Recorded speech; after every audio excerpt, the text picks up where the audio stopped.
Good morning. Good morning. Good morning. Before we begin, we'd like to offer a brief content advisory for this episode. Today's episode explores the American Revolution through the voices and experiences of people whose stories have often been left out of traditional history, including Black Americans, indigenous communities, women, and others whose lives were profoundly shaped by this period. As we examine these historical events, we'll discuss topics that include enslavement, racism, violence, war, discrimination, loss, and other difficult realities. While these conversations are grounded in historical research and presented with care and respect, some listeners may find the content emotionally challenging or triggering. At this library, we believe that understanding history means embracing both its triumphs and its hardships. By acknowledging the full story, we create space for learning, empathy, and meaningful conversation. We invite you to listen at your own pace, take breaks if needed, and join us with curiosity as we explore these often overlooked perspectives on the American Revolution. Thank you for watching this episode. Good morning, everyone. Good morning, Kim. Thank you for joining us for another episode of Coffee with the Librarian. Oh, wait a minute. Hold on. I'm not together yet, y'all. Okay. All right. Today is July 6th. Sixth. Ooh, Yes. the year is halfway gone. We're almost there. Almost there, guys. Thank you, everyone, for coming out and joining us today for Coffee with the Librarian. Give yourself a round of applause for showing up. Woo! Y'all look good today. Okay, just a couple of announcements. If you guys follow us on social media, then you know that we have a book giveaway going on as we speak. If you like the post, follow the library, you can come up to the headquarters branch and grab a copy of The Day God Saw Us as Black. Saw me as Black. We do have a sip and paint, a sip and vibe for ages 18 to 24. That will be on the 22nd of this month. Tomorrow, we will have a wood burning class. Did y'all know that y'all could do wood burning at the library? Y'all didn't. We're going to show you how. Tomorrow from 12 to 1. Outside? Just a second. We Okay. got a little laser machine and everything. Oh, you didn't know that? I'm usually the last to know, but yeah, go ahead. In the makerspace. It is in the makerspace. So we'll be in our makerspace section tomorrow from 12 to 1. Also, I want to let you guys know that this episode of Coffee with the Librarian is sponsored by the Georgia Library Friends Group. Thank you very much. And without any other explanations from me, good morning, Director. Good morning. How are you? I'm fabulous. How are you doing today? Wonderful, wonderful. Good morning, everyone, and thank you again for being tuned in and in the audience for an episode of Coffee with the Librarian. I'm Scott Parham. I'm the director for the Clayton County Library System, and we have a special guest with us today. And when I say special guest, Professor Davis, when I looked over his bio and his biography, it's over 100 pages. I was like, OMG. To be accomplished is an understatement. And again, we are so lucky and so fortunate to have you with us today to talk about the American Revolution in part. So thank you again. Round of applause for Professor Davis. Thank you. Absolutely. So we are going to jump on in and get a little background information again before we kind of dive into things. So tell us a little bit about your background and how you got started into this path of Georgia history. First off, I'd like to give a shout out to my classmates, Forest Park Senior High School class of 1972. There we go. Shout out. My father and grandparents and such are buried just up the road. And Adamson Road's named for my uncle's family. Now, also I'd like to mention that this Thursday on Georgia Public Television, they're having a speakers program on the American Revolution in Atlanta, and it's open to the public. I don't know when it's going to be broadcast, but it's open to the public. Very nice. Well, I really don't know where my following of history comes from. My earliest memory was as a child playing with my dolls. Why I had dolls, I have no idea. But anyway, I always loved stories. And one of the first things I learned about stories is that a story is always best if it's true, not legend, not myth, maybe embellished a little bit, but dramatized a bit, but always true. And that's where it comes from. And I was lucky enough to have one of the best Georgia history teachers, who was, well, probably the best Georgia history teacher who's ever been. He was Ted Key at Babb Junior High School Okay. here. He later got Georgia Teacher of the Year, I believe, twice. But many of you, well, fewer and fewer of us, I'm afraid, had him as a teacher, but he was just spectacular. I mean, going into his classroom was like a movie set. And this was a class you never missed because you never knew what we were going to be doing today or how much fun we were going to have doing it. I dedicated my book on Andersonville Confederate Prison to Ted Key, and made sure that he got a copy when he was still with us. Nice. And he was worked with your museum for many years after that. Very nice. But anyway, that's what drove me to it. I just can't resist. I love a good story. If there's a secret, if the story's been misrepresented or wrongly told, that's all the better. And if there's a mystery and a treasure in it, hooray, that makes it even more exciting. I love the hunt, but unlike most people who love the hunt, I also love to publish. And I've known so many people who searched so many times, will work on something for years and come up with incredible stuff, and then they never get around to publishing it. And to me, that is a tragedy. They're like that. By all means, publish what you've got. Means or method, so the rest of it, even if it's leaving a copy at your local public library or the appropriate public library for people like me to find when I come searching. Sure. Now, you've published over 2,000 works on genealogy, history, and records. What motivates you to continue researching and to keep writing with such an accomplished career? It is obsessive and it is addictive. And that's one of the reasons that not enough people publish the great stuff that they find, is because they don't want to give it up. They still, but I mean, I get around that by the fact I've always got more ghosts waiting in the wing to be explored. But for most people, it's just one particular obsession they have, and they won't let it go. Me, it's like, not that I know anything about heroin, I don't, but it's like what I'm told about heroin. You know, there's a feel, well, it's not like heroin. When I find something important, or even if it's not important, if I find something that's not out there, some great epiphany, some missing document, some great piece of history that's somehow gotten lost, my blood pressure drops to the floor. I go cold. My heart starts beating right through the roof, and I'm on cloud nine. And it doesn't matter how many 100 times that's happened. It doesn't matter how many 1,000 times that might happen. It's always the same high. Yeah. You never, ever, it never gets old.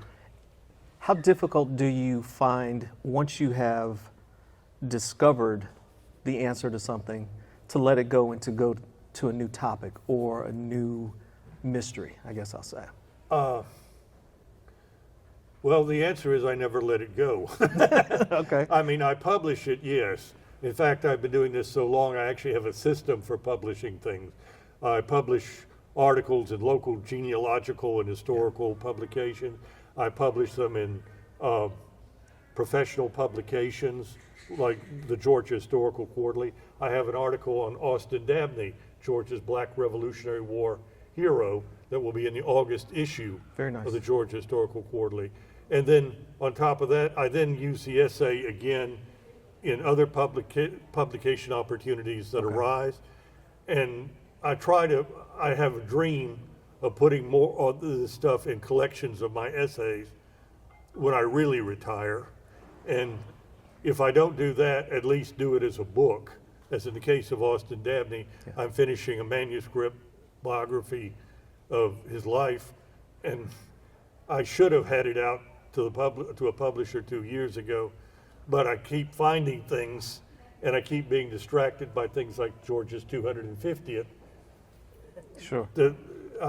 I hate deadlines, but I also hate passing on an opportunity. And somebody comes along and says, that Tennessee gunfighter of yours, Joe Ritchie, he would make a great episode of our TV show. Do you mind dropping everything and yeah. Sure, I And will. I say, yeah. Well, I have a simple answer for that, yes. Right. Wonderful, wonderful. Now, you played a significant role in preserving Georgia's recorded heritage. Why is preserving historical records so important for future generations? We always need to know the truth. And like they say on the X-Files, the truth is out there. I have a good friend, Ken Thomas. We'll talk about him a couple of more times, probably in this talk. But he one time told me the answers are always out there. He said he's never had a case where he didn't find the answer eventually. Everything is in records somewhere. Now, I'm not sure I agree with that, but I understand where it comes from. And we live in a world, and I'm whining about something that every generation has whined about, that the truth matters less than it ever has. Everybody has said that all the way back to Herodotus. The truth matters less, but the truth needs to be said because we want the truth. Now, yes, as Jack Nicholson says, You can't handle the truth. All We right. can't handle the truth. Actually, we can. We may not like it sometimes. Right. We might sometimes accuse the people who are giving us the truth of being naysayers or much worse than that. But the thing of it is, we can accept the truth and we can live with the truth. And time again, that's something to celebrate in our 250th birthday. Time and time again, when Americans have confronted the truth, maybe we didn't always like it, but we came to accept it, we came to live with it, and we moved on. And we make America better with the truth. The problem is not our accepting the truth. The problem is that there are people who want to tell the truth, want the facts to be out there, but they just simply don't know how, and they don't. Like everything, research is a talent. Some of the best researchers I've ever known did not have an 8th grade education. And some of the worst I know of have a whole string of alphabet soup behind their names and are prize-winning historians and writers. And there's nothing wrong with either one. I think the problem is the intent. And that's why I've helped so many people over the years, usually for nothing. And whether they ever thanked me or not, that's fine. I'm helping somebody right now. I don't really believe in his project much, but he insists on sharing it with me. And I give him my opinions, and his book will be so much better because of it. Right. And but anyway, as I say, the truth does matter. And also, in the long run, we will one day be a footnote in the pages of history. And I want that footnote to be the truth, because I think in the truth we're going to come out pretty good. And the thing of it is, I would rather the future generations know the real America and the real you and me than some fantasy somebody on one side or the other has concocted, what we call popular history. Right. Very nice. Was there a particular moment in your career when you realized how many stories were missing or misrepresented in the historical record? In 1974, I was still in college. I became Georgia's first history intern under a program by then Governor Jimmy Carter. And my project was the Kettle Creek Revolutionary War battlefield. And that was my first real, now I had worked on the French in colonial Georgia and Florida a project Ted Key put me on to when Okay. I was in the 8th grade on that. But this was my first real research project. And I learned a lot of things by trial and error. I learned a lot of things from scholars. But at the end of it, I'm going back to North Georgia College, where I hope to get a commission in the U.S. Army and spend the rest of my life in the military, Okay. which didn't happen, but be that as it may. As I'm going out the door, Ken Thomas told me, "Don't stop this, Bob, don't. There's so much out there that needs to be done. Look at all the stuff we found that they didn't have before. We can, and so think of so much more that's out there for you to find. This is what you need to do." And he threw me this awful little book that was done, I think, in the Great Depression. And he said, if all you did was go out there and index books, this little book needs an index. That would be a huge contribution. But don't stop in this. Keep going. I can't bear the thought that you stopped.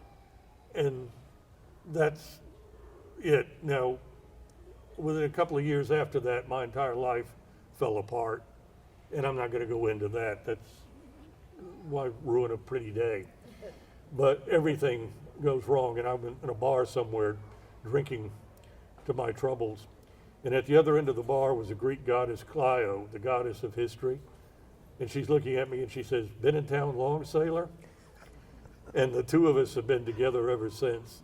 And she is a tough mistress, I tell you. She does not like rivals very much. But it's like Orson Welles said, that he wasted his life in motion pictures when he could have done so many other things, but he said he was so attracted to it. I understand what he's saying there, but I could care less.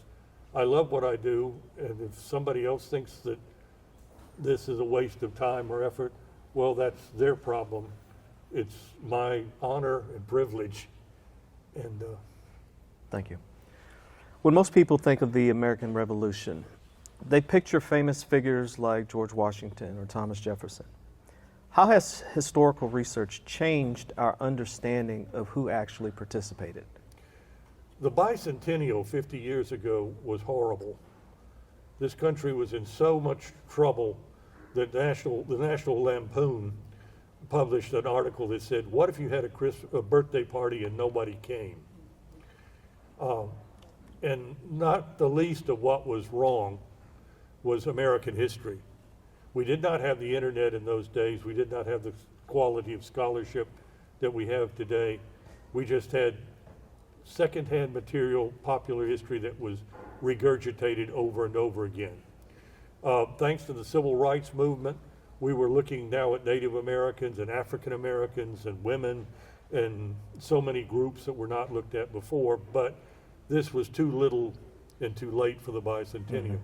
An awful lot of people went to bat to make sure that never happened again, to make sure that when the 250th came along, we did not have that excuse, and particularly for Georgia. Now, there's a few basic things about this that I really, really want to say, and so I'll say them now about that. First off, as far as things go from then and now, not to take anything away from Boston in my native Massachusetts, they were way out there in front in the American Revolution.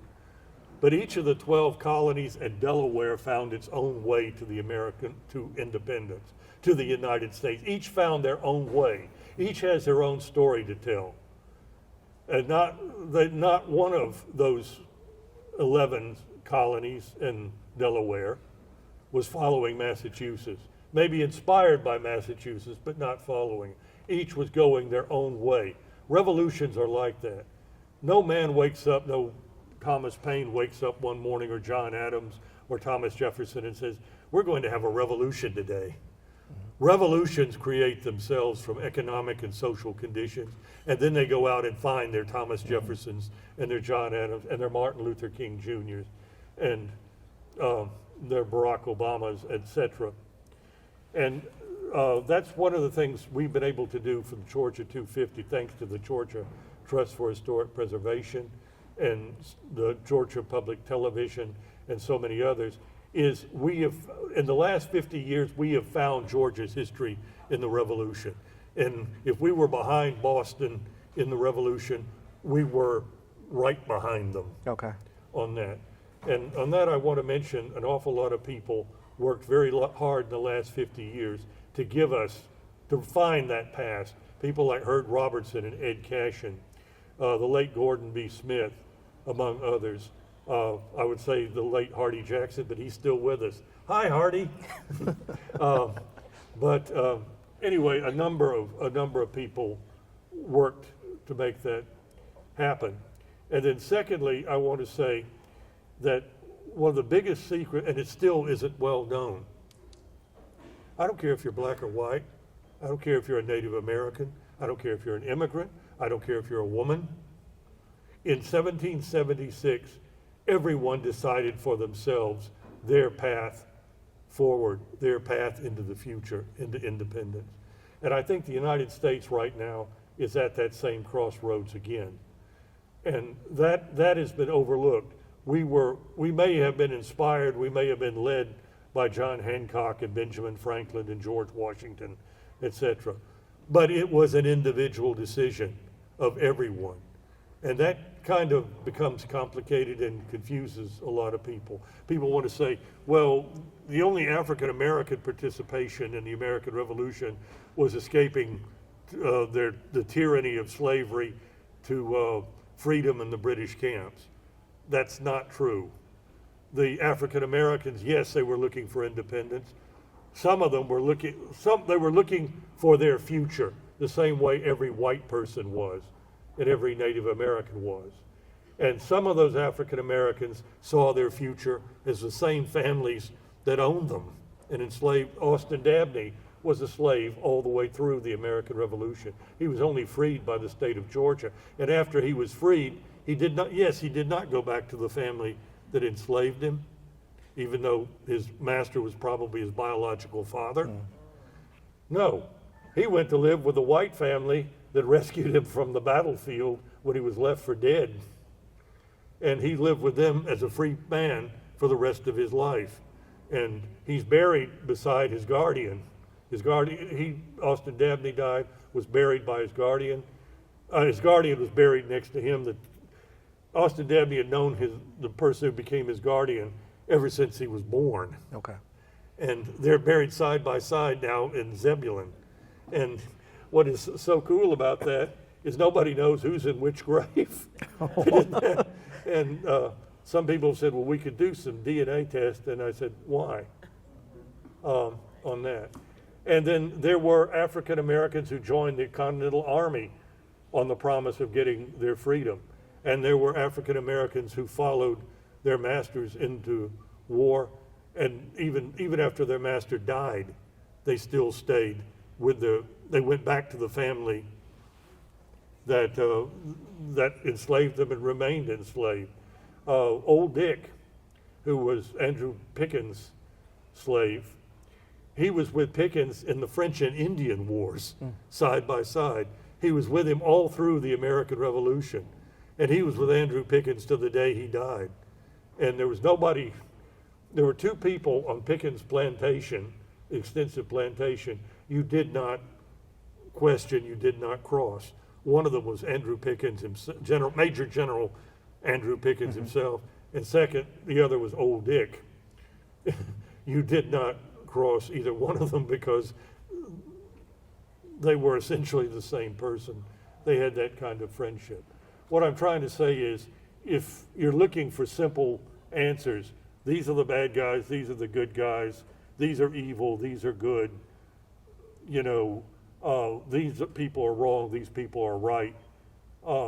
You should not indulge in history. Maybe politics, but not in history. Got it. I'm going to change topics briefly. What roles did women play beyond supporting soldiers on the battlefield? And are there certain stories that resonate with you?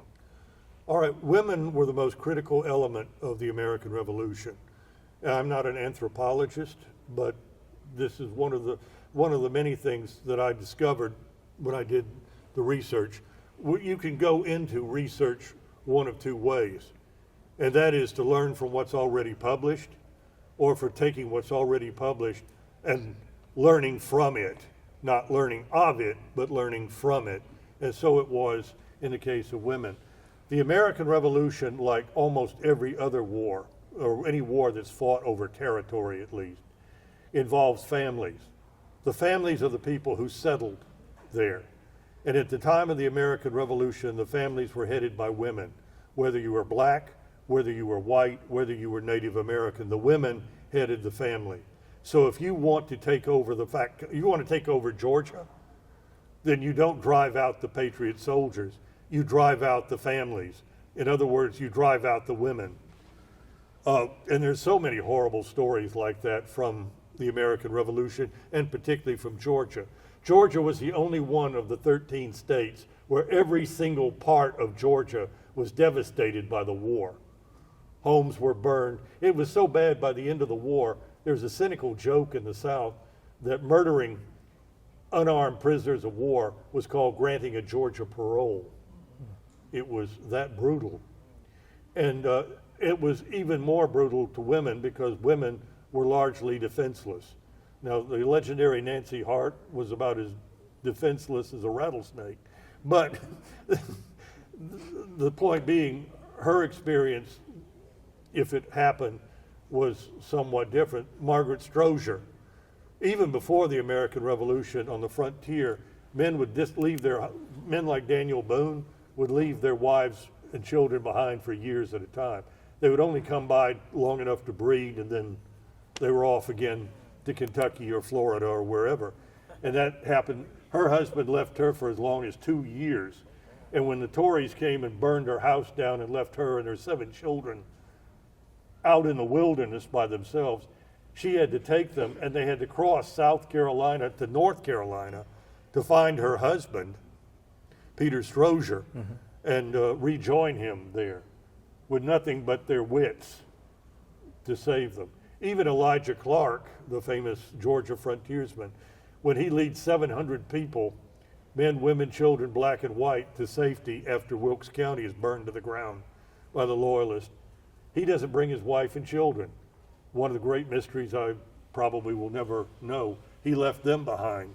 And when their home was burned, they got on a horse. They took their one remaining horse and joined him in what is today Tennessee, having harrowing adventures. At one point, the horse was shot out from under his wife Hannah while she was carrying the youngest of her children, a baby, in her lap. And young men, they came to your home, whether you were a patriot or a Tory, if the other side came to your home, they would take the young men in your family and hang them. I mean, they weren't soldiers. They were just, yes, we had child soldiers on both sides in the Revolution, but they would hang the young men who were about grown, as they would say back then. They would hang them right there in front of their mothers and siblings. And this went on with both sides. This was a war where neither side was innocent. Both sides had seas of blood on their hands. And of course, that makes it all the more important because you realize that the people on both sides sacrificed so much for the America they wanted. And even after the American Revolution, many Loyalists came back to Georgia or never left and played a major role. Even black Loyalists came back to Georgia after the war, America after the war, and they all helped build the country that we know today. America today was built by the Patriots. It was also built by the Tories or Loyalists.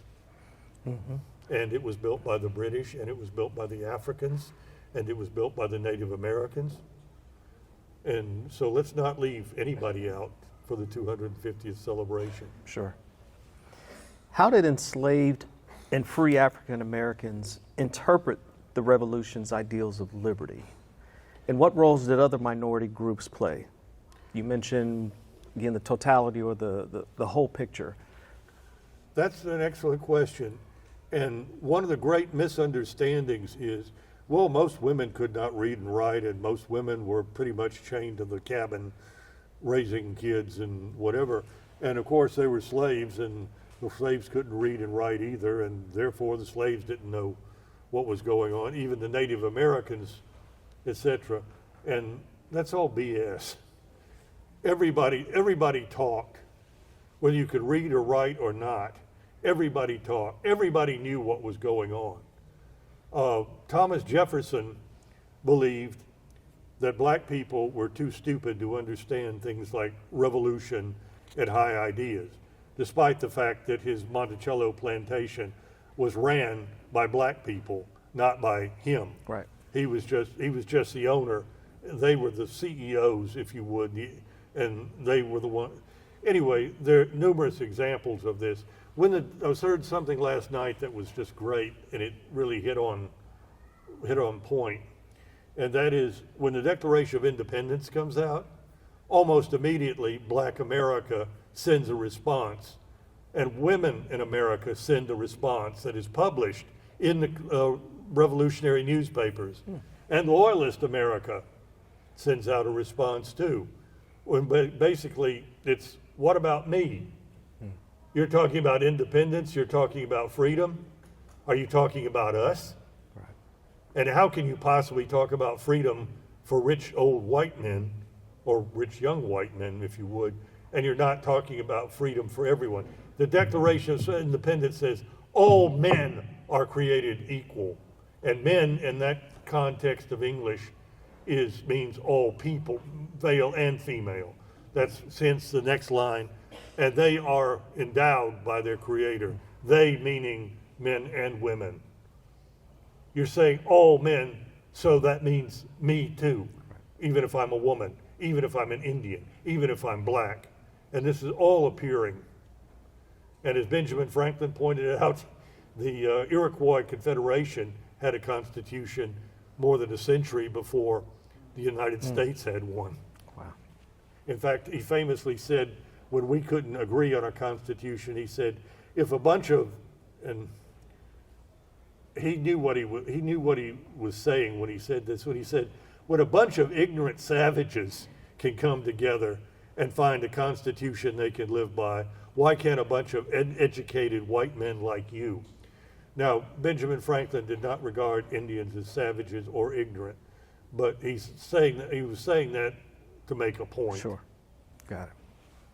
How does bringing forward these overlooked stories change the way we understand events like the American Revolution? Okay, well, that's easily understood, I guess, if you were raised like I was on popular history.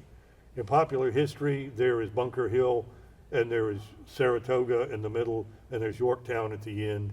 And as John Adams said cynically, they're going to read the American history, and they're going to say, Benjamin Franklin struck his lightning rod into the ground and produced George Washington, and that was the American Revolution.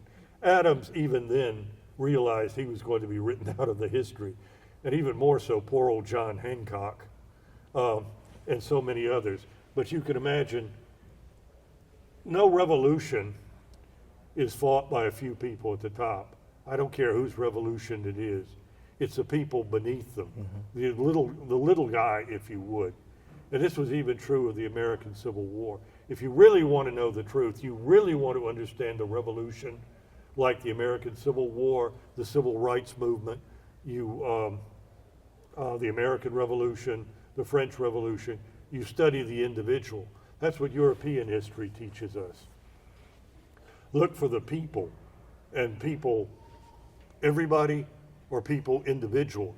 I follow a form of history called annalist history, which is a French form of French history, in which you study the lives of individuals who are representative of everyone, not census data and things like that, because annalist historians deal in areas where there are no census records, there are no lists, there are no voter lists, there is nothing like that to work with.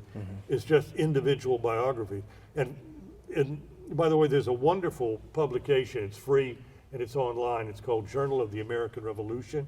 And much of what we're talking about today is articles, documented articles in that. Okay. And it deals with a lot of, if you would, the everyday people and the forgotten people, if you would.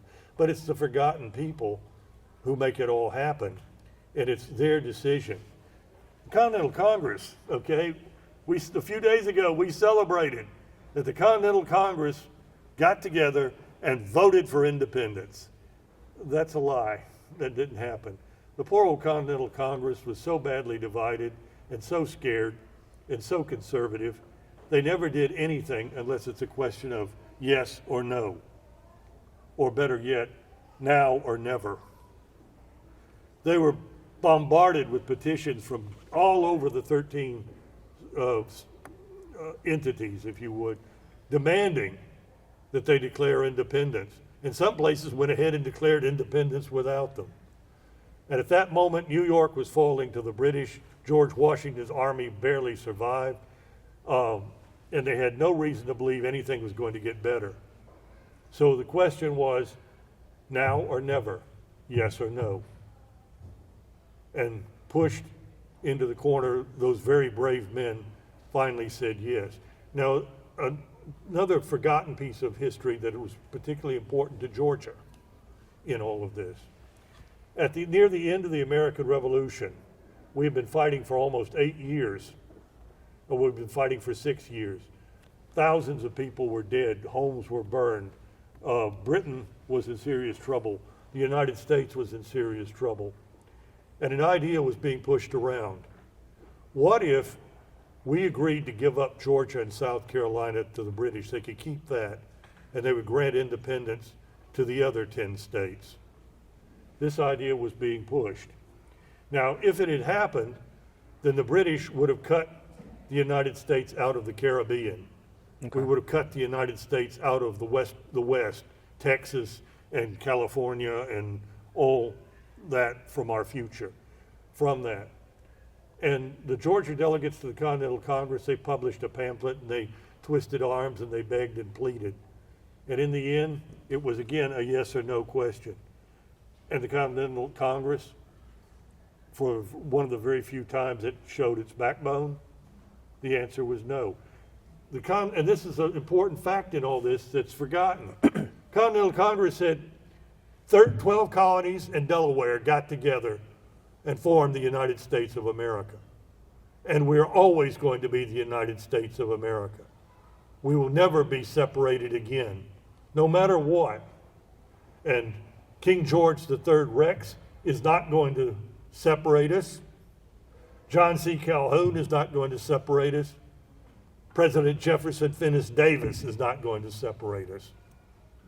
That was what was decided on July 4th, 1776. 1781, I beg your pardon, when the Continental Congress basically gave King George III and this idea of the finger. No matter what it costs, no matter who dies, Georgia and South Carolina and all the other 10 states are going to be, we're all going to be the United States, e plurimis unum, for now and forever. Very nice.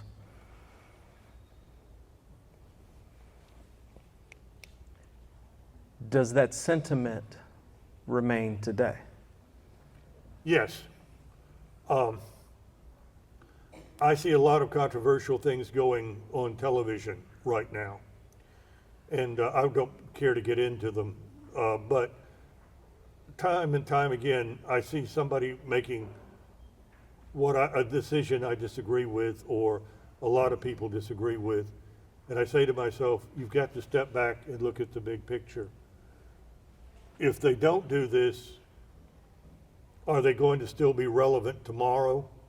Or are they just going to be ignored by the government? Mm-hmm. If they do this or they don't do this, is there going to be blood in the streets? And to be honest with you, I don't think we have enough politicians or enough leaders in this country right now who have seen the movie Civil War and understand just how fragile our government is. But we need more people who are going to say, we are going to be one nation. We are going to stay the United States. If that's unfair to some people, that's unfair to some people. Let's fix that. But let's not follow the ideals of George Wallace and Malcolm X in splitting the country apart. We are one country, for better or for worse, to be changed now and forever.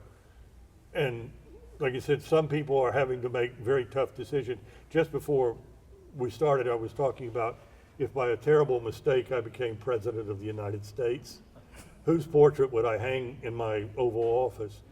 And it would be the painting of James K. Polk, not the most popular of U.S. presidents, and beside it would be his hero, Andrew Jackson, also not the most popular president. But it's because I want to say that they were presidents who did the dirty jobs that had to be done, whether they were morally right or they were right or wrong, they were the jobs that had to be done.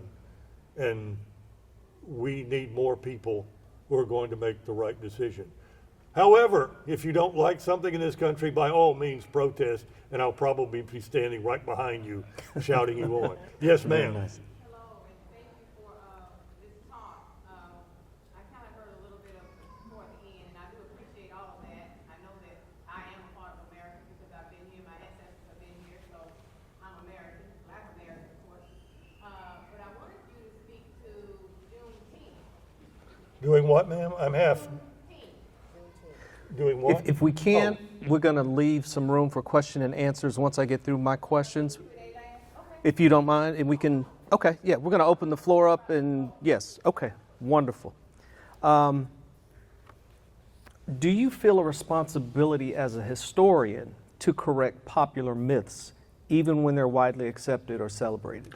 Yes, and that comes at a cost. Okay, talk about that You cost. write a and it's a very weird contradiction.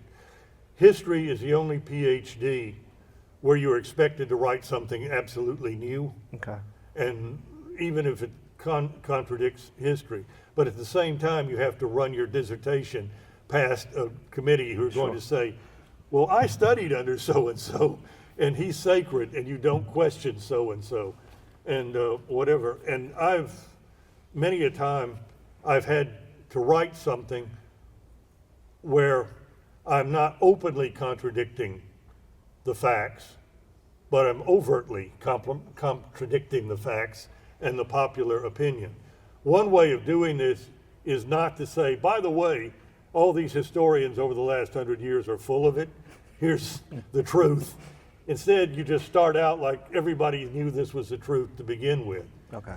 And then I put my documentation in. But I know what it is to send an article to a scholarly journal where it's reviewed and it's sent back to me, and they say, yes, but this is not what we do, and this is not what everybody has said for 200 years. And again, what I do is, I'll be honest with you, what they usually say is, we'd like to publish your article, but could you reword this in some way so you're not, and on the other hand, I also have known too many scholars, including the guy whose book I'm helping on right now, who are only too happy to accept popular history without questioning it and without documenting it. And that I just can't allow. Don't get me wrong, I've challenged ideas and been proven wrong. It's like the old saying goes, there's a reason they say it can't be done. It's because it can't be done. Right. But yes, I do that, but like I say, you're going to find enemies if you do that. Is that the cost that you were referring to? Yes, so Okay. that's the scholarly enemies on that. I recently published a book, The First Confederate Soldier, Colonel George Washington Lee in Civil War Atlanta. And that book blatantly contradicts a book by my friend, the late Tom Dyer, Okay. called Secret Yankees. And in that, he makes Lee out to be a monster. But the thing of it is, in the footnotes to his book, Lee is a hero. It's only in the text that he's a monster. Okay. And in my book, I make him a hero again. Well, I leave it up to you to decide what he is. Let me put it that way. But I don't hesitate for a moment to say, and Dr. Thomas Dyer says in the footnotes Gotcha. that he completely concurs with me. And the reason is because the documents agree with Lee as a hero, whereas selling books makes him out to be a monster. And one of the biggest contradictions of all, Lee is a diehard Confederate who was the first Confederate soldier, and he's almost the last Confederate soldier, and he gives everything. The man is dying of tuberculosis all through the Civil War, and yet he keeps coming back and coming back. And for all of this, he did not own one enslaved person. His family did not own one enslaved person. I can't find where anybody in his family tree ever owned an enslaved person or was in the enslaved person business. And yet, they're diehard Confederates. And nobody was a bigger diehard Confederate than he was. Jefferson Davis complimented him. But, and as far as in all of his writings and hundreds of letters and such, I've never found one word that Lee ever said about slavery or about race in any of this. He just blindly assumes, I'm here to fight for the South to the end. Now that would upset a lot of people. And I'm just waiting for somebody to finally review my book. And in fact, I tell people that's what I do. I write books that will upset everybody because in order to burn my books at her fire, I know I can see on her face she's already thinking that, at her fire demonstration, you have to buy a copy. There you go. And on that. But what happened with my books is each side cherry picks the part that agrees with them, and then they praise my book. Ignore where I say, you know, their view needs qualifying. Let's put it tactfully. Okay. I'm going to come back to that cherry picking reference in just a second. What challenges exist today in uncovering these overlooked stories and preserving the archives or historical institutions that actually hold them? Okay, that's actually two questions in one. I'll be happy to answer both of them. Okay, The first off, there are tremendous challenge. I can't say enough good things about the internet. I mean, I do word searches and things like Family Search and Ancestry and Family Search and Hathi Trust and all Archive Grid and all these wonderful sites. And I find things I would never have. Historic Georgia newspapers. Oh, I love that site. You know, every time I go to Athens to the library, I want to go in that little room of theirs and give them all a big hug. But on the other hand, there's for some reason legitimate people who know how to do research are few and far between. And I heard somebody famous argue, and I couldn't disagree with them. They said we have a generation of scholars who are hacks, who were trained by bigger hacks. And it's all due processed or whatever. How to really find something is a lost art. Okay. Or a lost art. Now, keep in mind, yes, you need training, like you do with any talent, but it does take talent and it does take skill. But you don't have to be a talented researcher or even a talented writer. I'm one of the worst writers I've known. I have autism, a form of it, and English grammar. If you told me my participles are dangling, first thing I would do is check my pants. If you talked about my misplaced metaphors, I'd try to remember where I last saw them. But and thanks to artificial intelligence, I can now write something that is presentable to a board. Now, on the other hand, but people don't, like you said, you don't have to have these talents to write great scholarly books. I've helped someone right now who's wrote a great book, and he's writing another great book, and that guy couldn't research his way out of a paper bag. I hope he's not listening. But the thing of it is, he's willing to do whatever it takes to do the job and do the job right.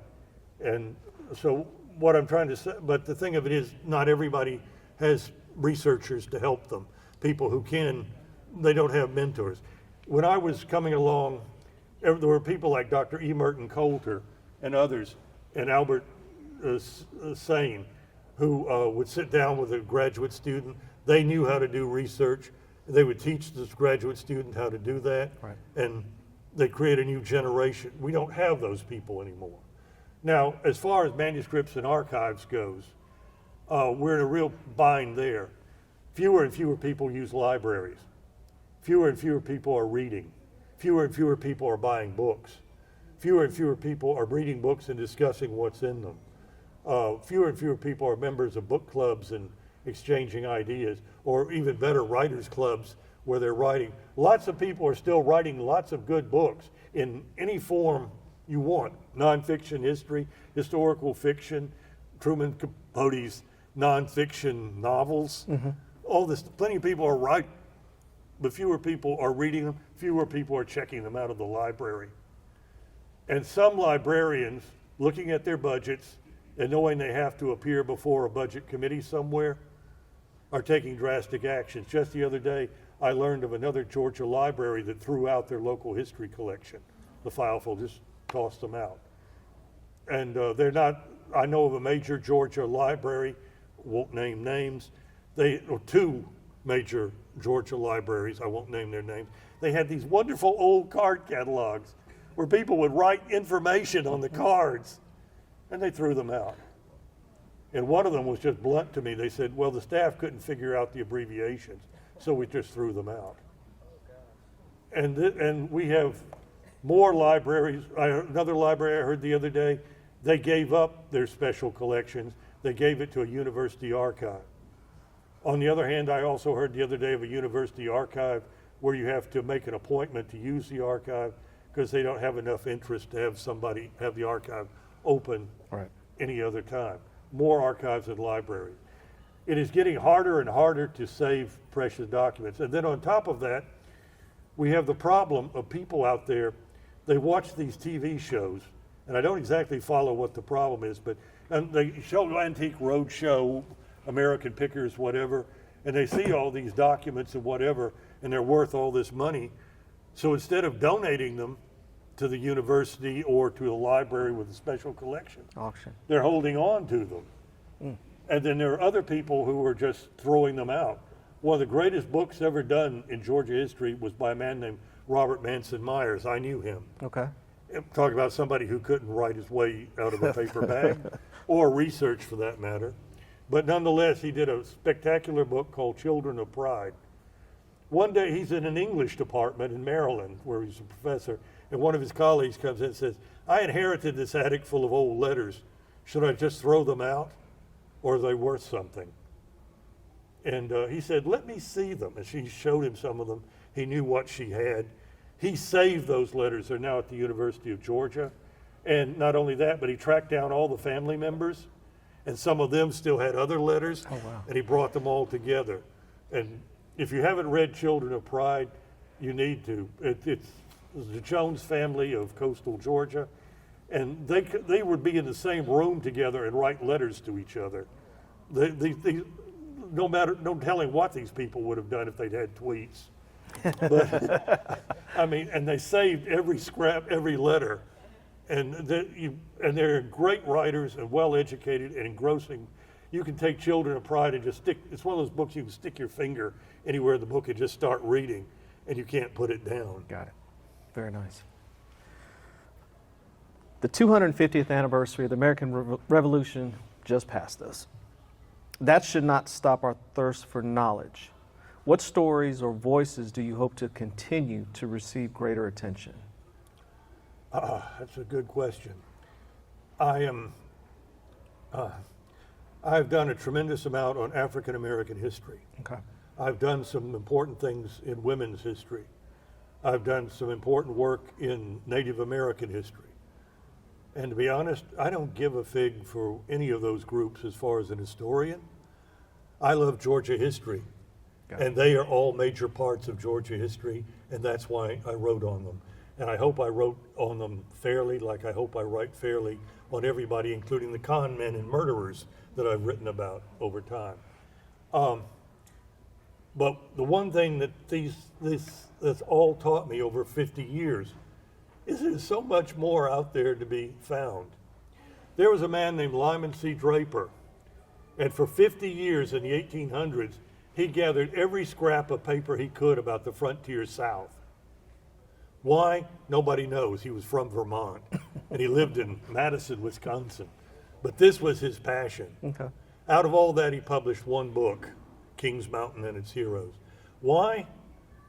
Because he said, there's still more information out there. I don't have it yet.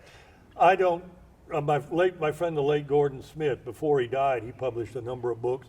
There were still more books he wanted to publish. Yeah. But again, he had the same disease of draperism, if you would. And like I said, the one lesson this teaches me is there's always more out there. Like that police lieutenant said to his friend Jim Rockford on the Rockford Files, Jim, where do you find these people? And Jim said, I don't, Dennis. They find me. And that's the way it is with my project. You read history, you study history, you get interested in history, and even if it's just something you saw on Facebook or stumbled into in Facebook, that's where it begins. And I'm reading right now a wonderful novel by Charlie Lovett. I particularly if you're into libraries or scholarship, you'll love Charlie Lovett mystery novels. But in it, I beg your pardon, it's by Josephine Tay, and this book is considered the queen. It's the queen of something, but it's considered to be the greatest mystery novel of all time. I don't think so, but it's still a really good book. But this detective from Scotland Yard, he breaks his ankle, and he's held up in the hospital, and he can't go anywhere. So a friend of him brings him all these great unsolved mysteries from history, and he has to pick one to solve. And he chooses Richard III's murdering his two nephews. Okay. And so he's solving the mystery from his hospital bed by manipulating people. You can be that. If he can do that, you can follow the history that interests you. You can see the mystery that everybody else, including me, is blind to, and you can solve that mystery, and you can write an article for the Georgia Historical Quarterly or the Journal of Southern History or the Journal of African American History that will answer all of this. And I've known an editor, the late, great E. Merton Coulter being one of them, with somebody who's just an average Joe sends in all the work they've done, and Dr. Coulter said, well, I like what you're doing here, but you're obviously not a professional scholar. Let me make a few changes and see if you approve. And of course, Dr. Coulter would rewrite the whole thing. But what the guy was trying to say is all there and fully documented. Okay. You can be the next person who writes something. And let me tell you this about writing. You can write the great American novel. You can be the next John Gresham. You can be the next Charlie Lovett. You can be, or Josephine Tay. You can be any of these great writers writing fiction. The next Truman Capote. But the thing of it is, someday all your books are going to be at the flea market on a $1 deal. You're going to see them in the bargain bin. Thing of it is, I have never found one of my books. I write nonfiction history. None of mine are ever in the bargain bin. People are going to be reading my articles to the end of time. People are going to be reading my books to the end of time. Some detective in the far future who's laid up in a hospital bed somewhere is going to be solving a mystery, and he's going to be reading a book somebody borrowed from the library. There you go. There you go. To solve his mystery. That's one of the great joys of history. My father was not an atheist by any stretch of the imagination. But when I handed him my first 3 books, which came out at the same time, he looked at me and he said, Bobby, you know, this is the only immortality that we know really exists.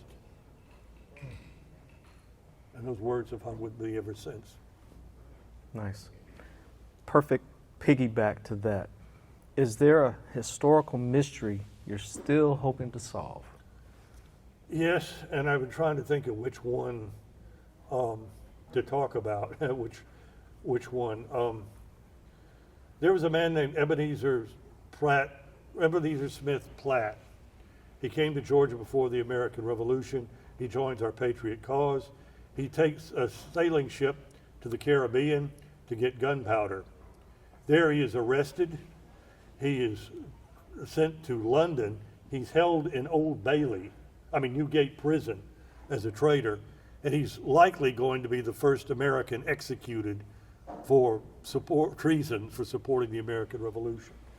Anyway, in London, they don't really want to hang him because they're afraid we will hang some of their subjects in response, but they don't want him to let it go either. And Benjamin Franklin, this is one of those stories you read about, and then you take it and make it into something special.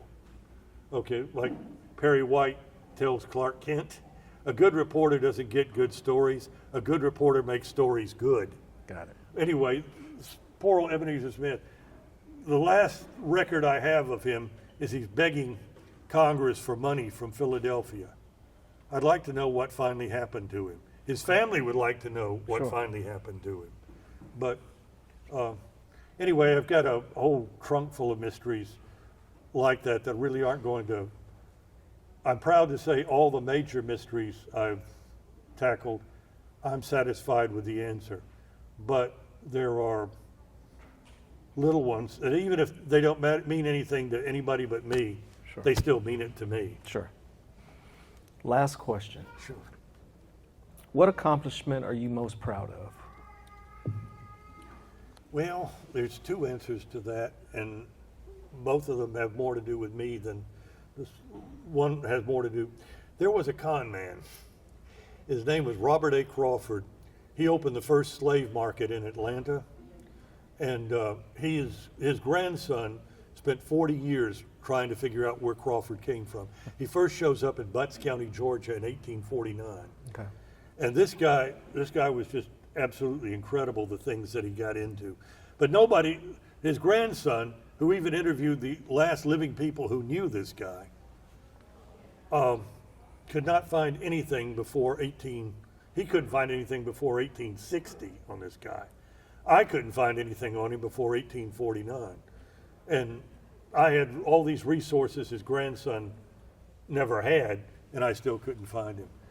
Anyway, he said of himself that he was born in Virginia around 1811. And how I finally cracked the case was the names he gave his daughters. He gave his daughters really weird names. And so I got on these genealogy websites, and I tried these women's names with Crawford as a last name. Almost never will somebody change their name and change their last name. And the reason is you have to go to court to change your last name. You can change your first name anytime you want to anything you want to. So you aren't committing fraud if you keep your last name. Anyway, I went looking for women with this last name. And I found a woman the right age to be his mother who had these weird given names. Okay. And she lived in Richmond, Virginia, and she had a son. Okay, Robert's name, according to a tombstone erected 30 years after he died, was Robert Austin Crawford. She had a son whose name was William Rogers Augustine Crawford, who was born February 11, 1811, in Gloucester County, Virginia. And his family had no idea what happened to him after he was born. Anyway, I did. He gets involved in the slave trade with the biggest slave operation in America. It goes bust in 1835 when he's in New Orleans. He becomes part of this hardware company and real estate company where he cheats them out of $100,000. And then he commits all these crimes up and down the Ohio River. He finally goes to prison for it, and he gets out of prison in Kentucky in 1842, and then William A.R. Crawford completely disappears. A few years later, Robert A. Crawford shows up in Georgia, who is also born in Virginia in 1811, and just happens to name his daughters the same names as his mother, as William A.R.'s mother. Now, my friend, the late great genealogist Robert Clay, said famously, "There's some things I cannot prove in a court of law, but if I'm wrong, somebody has got to explain away to me a mountain of circumstantial evidence."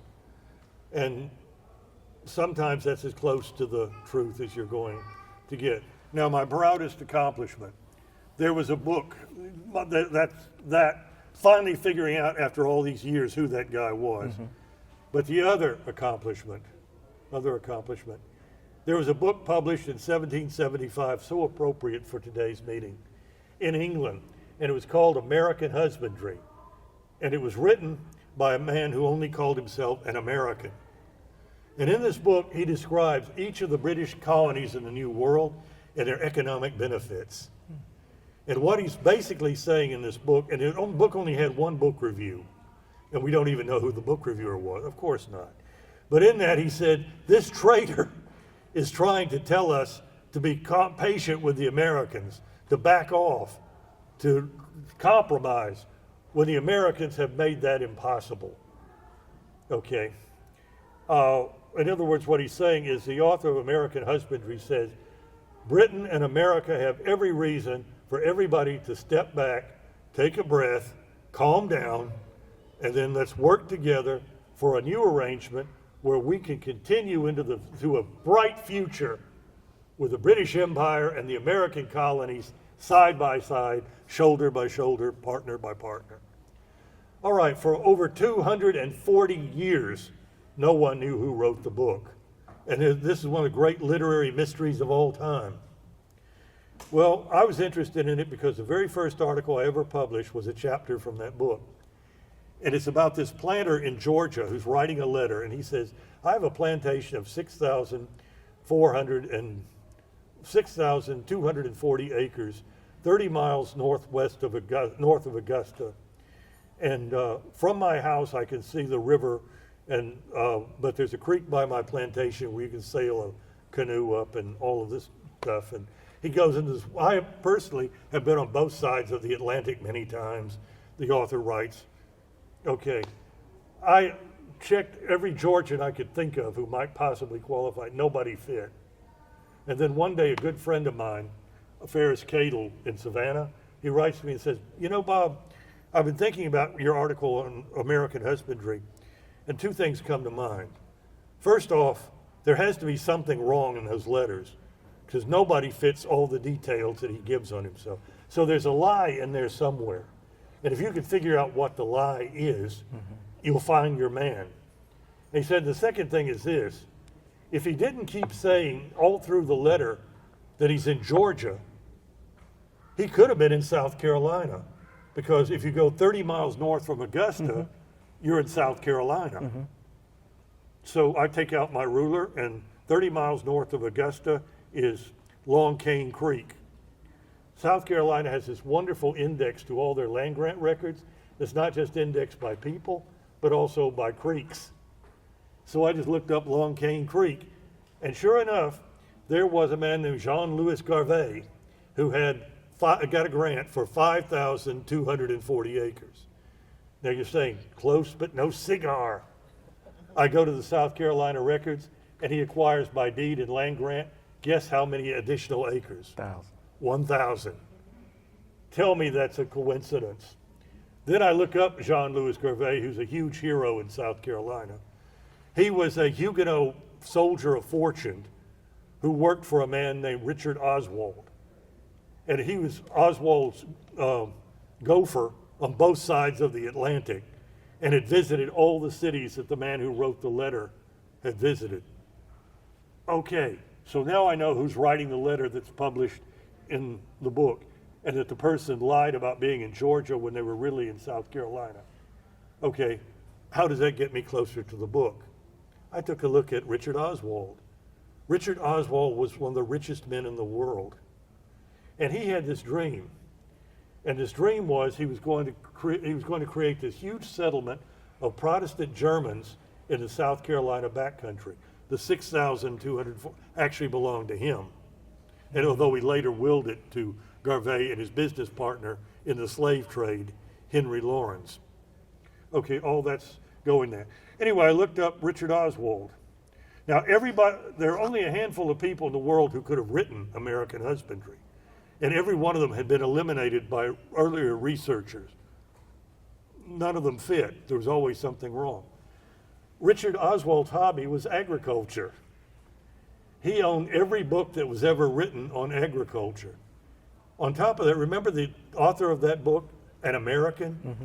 Oswald spent a few years in Maryland and Virginia. And when you read American Husbandry, the author of the book is talking about his time in Maryland and Virginia and the agriculture there. And he goes on, Oswald was so wealthy and powerful that he would have people like Adam Smith over for the weekend for drinks, you know, and to read Adam Smith's latest book, which he, of course, owned autographed copies of, and the rest of it. Now, why is Richard Oswald using an alias? Because Britain was very mad at America. Well, half of Britain was very mad at America. The other half of Britain completely agreed with us, and they wanted to overthrow their government too. They wanted to overthrow the British government too. Oswald did not want to get in the middle of that. It would have destroyed his reputation. He was on a first-name basis with King George III. And in fact, when the American Revolution comes along, King George III calls on Oswald for advice, none of which George III takes. But because Oswald knows more about America than any living person, even an American. And here's the kicker in the deck. This is what makes this all so much fun. All right, it's 1782. The war has gone badly for Britain. They haven't had a battle in months. The British have evacuated Georgia. They've evacuated America. And the king comes to Richard Oswald and says, Dick, I have a problem, and maybe you can help me. Could you possibly use your connections to talk to Benjamin Franklin in France? I know the two of you used to go clubbing together all the time. And maybe you could talk to Franklin, and maybe we could get together and sort this out once and for all. Come up with some kind of a scheme where the 13 colonies are back in Britain and what it would take. And Oswald said, gladly, Your Majesty, although you do understand I'm 81 years old. Anyway, he goes to Paris. He meets with Benjamin Franklin. They and their respective delegations get together, and they sign a piece of paper called the Treaty of Paris that ends the American Revolution and recognizes American independence.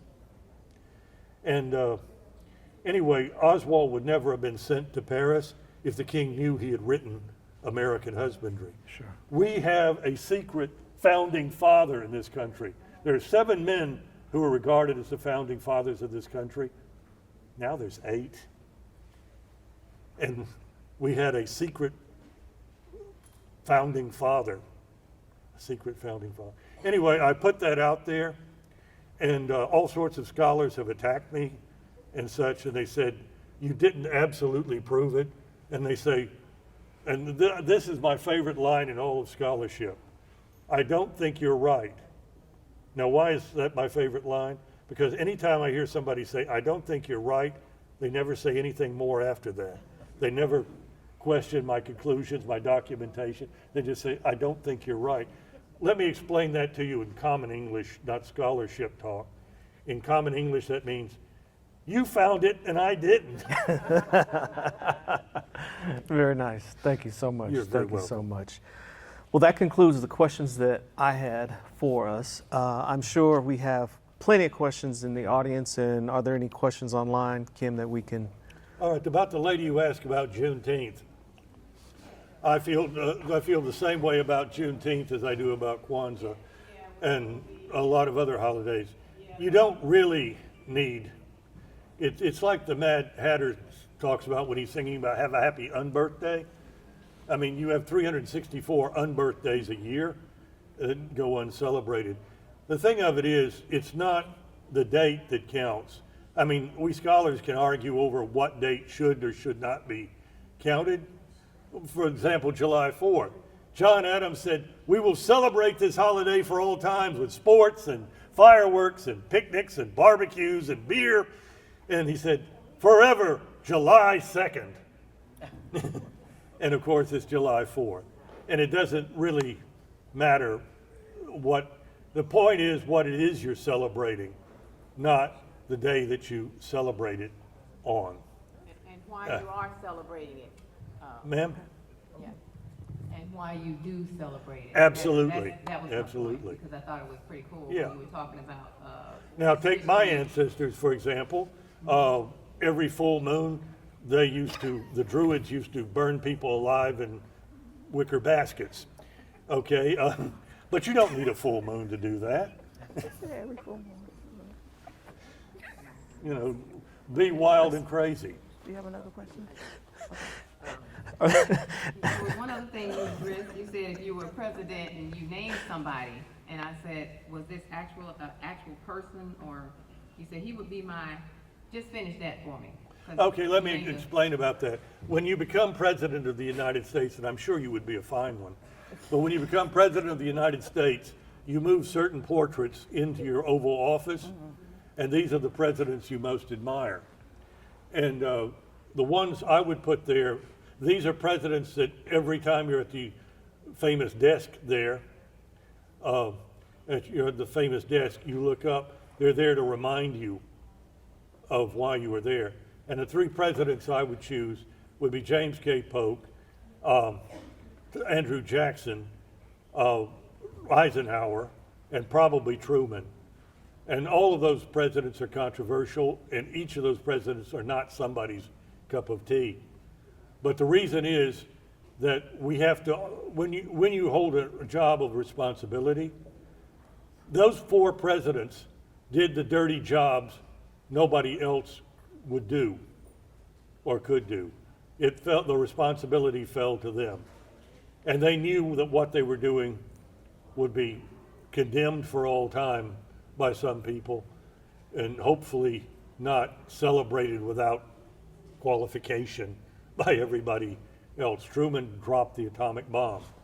Now he could have easily passed the blame on that to other people. He didn't. He said the buck stops here. I made the decision, and whatever you think of it, here I am. James K. Polk fought the war with Mexico and seized the southwestern United States, brought Texas into the Union. Now you could condemn him for that, but the thing of it is Los Angeles and El Paso and Dallas would not be the cities they are today if he hadn't. It had to be done, whether he liked it or not, or whether you liked it or not, it had to be done, and he did it. And the same thing can be said for the other two presidents. Eisenhower had no fondness for the Roosevelt policies, but he said the policies are needed, they have to stay, and they're going to stay, Social Security and the rest of it. And Andrew Jackson, now you may not like Andrew Jackson, and there's plenty of reasons not to like Andrew Jackson. You just wouldn't have dared say them to his face while he was living. But Andrew Jackson removed the Indians in the East to the West because he said they were not going to survive in the East. They would be overwhelmed and they would go extinct. The only chance they had was the time it was needed for them to catch up with the rest of the world. And he said, I'm buying them that time by moving them to the West. Now, yes, there were thousands of people who died in the Trail of Tears. There was a Creek Indian War that was fought here, in 1836 to prevent the creek removal. But the war went on anyway. But while you may think Andrew Jackson was an SOB and you may have wished that we could have solved that problem by other means, I'm sorry, but I have to agree with Jackson. The guy may have been an SOB, but he did what he had to do. He did the job that had to be done.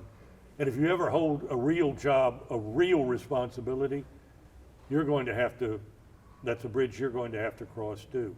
There's just some things in this world you can't, like our Continental Congress, now or never. Mm-hmm. There's some, celebrated on July 4th, there's some decisions you have to make. Do we cross the Pettus Bridge? Or do we wait more? It's now or never. Right. It's now or never. Thank you. Some more great questions. Yes, ma'am. Okay, good morning. This has really been an enlightening conversation, and I really have enjoyed it. And so thank you so much for your remarkable dedication to preserving and sharing the history of the American Revolution. But out of all of your works that you have written and published, is there a topic that you would like to see further research on? That's a great question. There's a period in Georgia history where after the War of 1812 and before the American Civil War that has never really been researched. And this is the story of Clayton County, this is the story of Muskogee County, this is the story of Bibb County, this is the story of Northwest Georgia, this is the story of the opposite side of the Chattahoochee River in Alabama. This is a period when Georgia becomes the empire state of the South, and the state of Georgia is dealing with all sorts of interesting problems, with all sorts of colorful characters. People who are mentioned in history, but nobody has ever written a biography of them. Nobody's really delved into their history and how they're all connected. People like Alexander McGillivray, who's famous in this neck of the woods because the leader of the Creeks, who lived near here. People like Ferris Carter, who was Georgia's first millionaire, the first richest man, the man who famously, for whom the saying goes, like Carter had oats, and Cartersville is named for. Martin Weatherford, who was connected to the Creek Indians and to the white settlements as well too. But these were the wild frontier pioneer days of the South, and it is a black history, it is a white history, it is a red history, it is an immigrant history. It's all sorts of fascinating. We drive through this history all the time. We pass towns that are named for this history. We hear the names of these people. Oh, I would love to do that.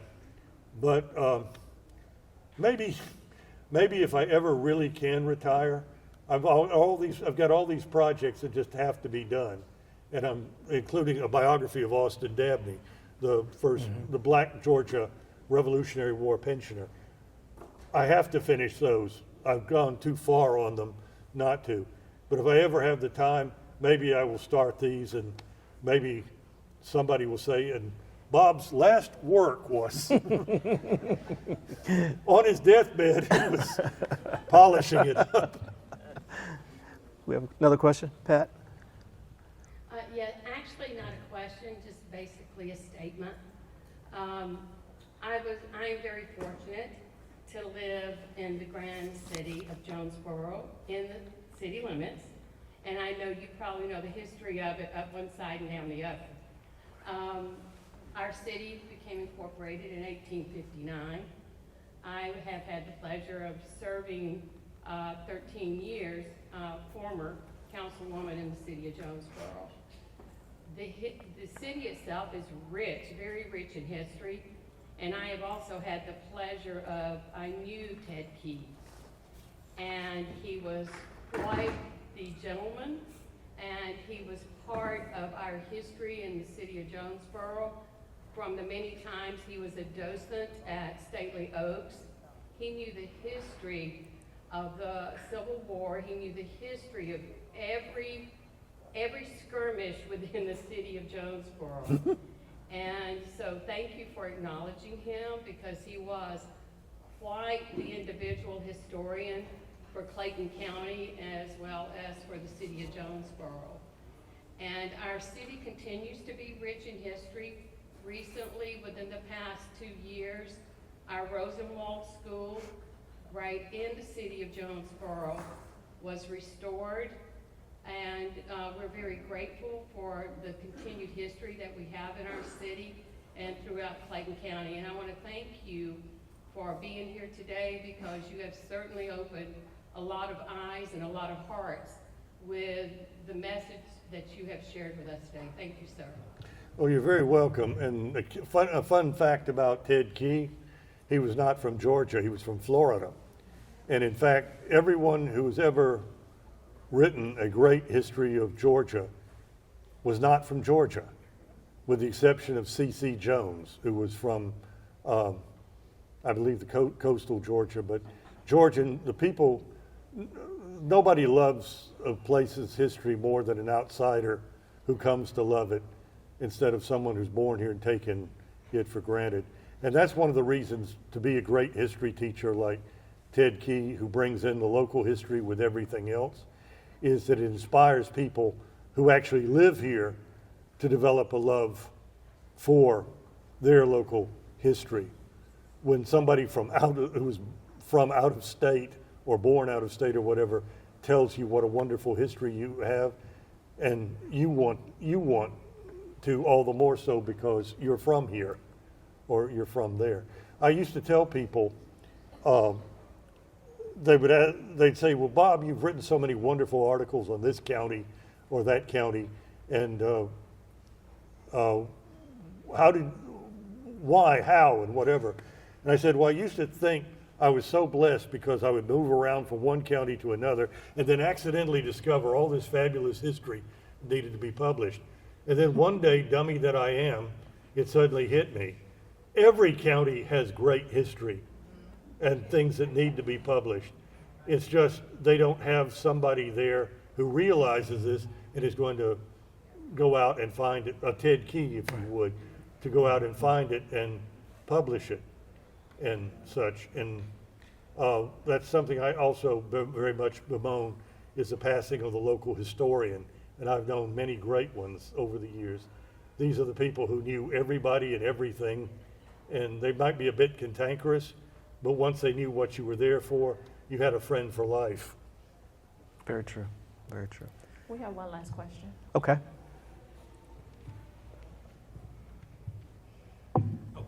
Kim. Thank you. This was very, very insightful.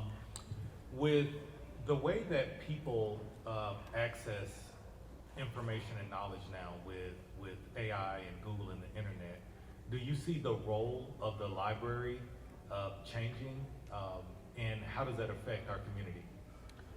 The role of the library has been changing radically because of the internet. In some ways better, in some ways worse. Not everybody has access to a computer, not everybody has access to the internet, but everybody does if you're anywhere, if you can get to a public library. Public libraries have always been the greatest democratization of the American society. But on the other hand, there are problems. Like I said, people don't read books, people don't buy books, people don't check out books. And that hurts. You go to a book signing at a public library or meet the author session and nobody shows up. You check because you want to join a writer's club or you want to join a book club, and you contact your local public library and they don't know anyone like that, any outfit like that. It's on the one hand, it's as if at our fingertips we have more information than anyone has ever had. In your laptop, you have something that is far greater than the library at Alexandria or the library at Babylon ever was or ever could be. And yet, on the other hand, people seem to know less. It's as if we know less because we have access to more, if that makes any sense. Mm-hmm. And at the same time, we also live in a world where people just don't have the time to visit the Jonesboro Museum here, or to visit Grant Park Zoo, or the Atlanta History Center, or all these places. All these places are scrambling to stay open. Other night I watched the 4th of July at Williamsburg on PBS. Great show, and the rest of it. But just a few years ago, Williamsburg was facing the possibility of closing down because the number of the visitation had dropped. And it's happening all over the country. And like I said, some libraries are even throwing out books, and they're throwing out materials and manuscript materials and the rest of it. And that breaks my heart, but I understand why. I'm sorry that the world is that way. I'm sorry the world is the way it is in a lot of things. But with the internet's a genie you can't put back in the bottle. It's going to do great things for us. It's done great things for my research. I have published books on people and things that I would never have done without the internet. But at the same time, there are things future researchers are not going to have that I do. particularly going into a library and you're looking for something else and you stumble into something. And like a joke I often tell about, one day I'm going to be famous all over the country because I'm the visitor to the National Archives who found John F. Kennedy's brain. And and I'm going to be there speaking to someone like you on national television. They're going to say, how many years of research with Dr. Davis did it take you to find the brain? Well, what I did was they screwed up on my order and they brought me the wrong box. And once I opened it up, I saw what it was, and there went my lunch.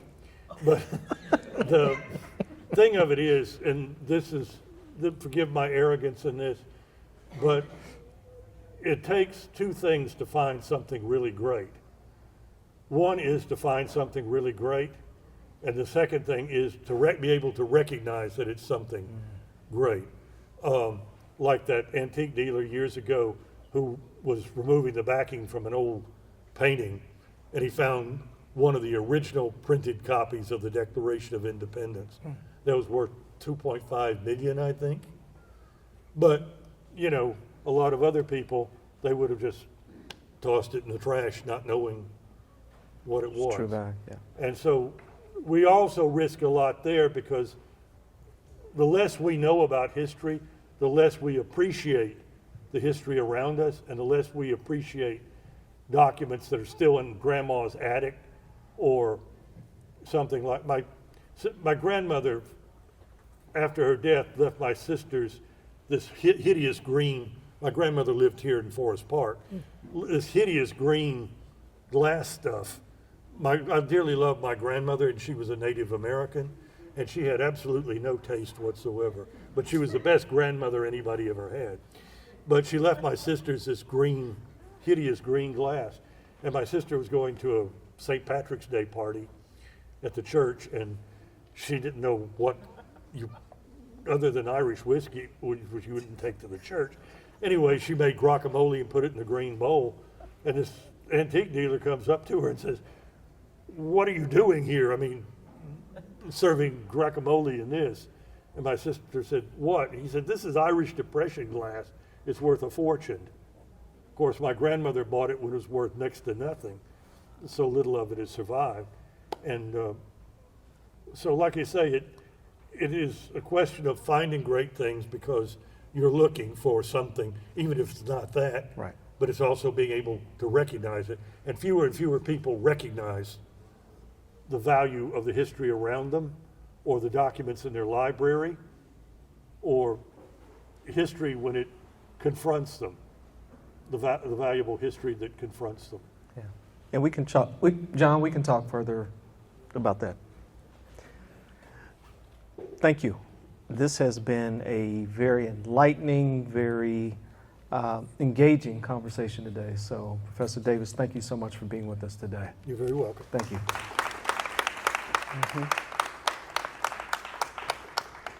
I think we'll stay around for a little while after the taping, but continue to log in next month. Who do we have next month? Oh, we have a special, yeah, it's a surprise. But thank you so much again for those who are viewing online, for those who are in the building, and we will see you for the next episode of Coffee with the Librarian. Thank you so much. Have a great day.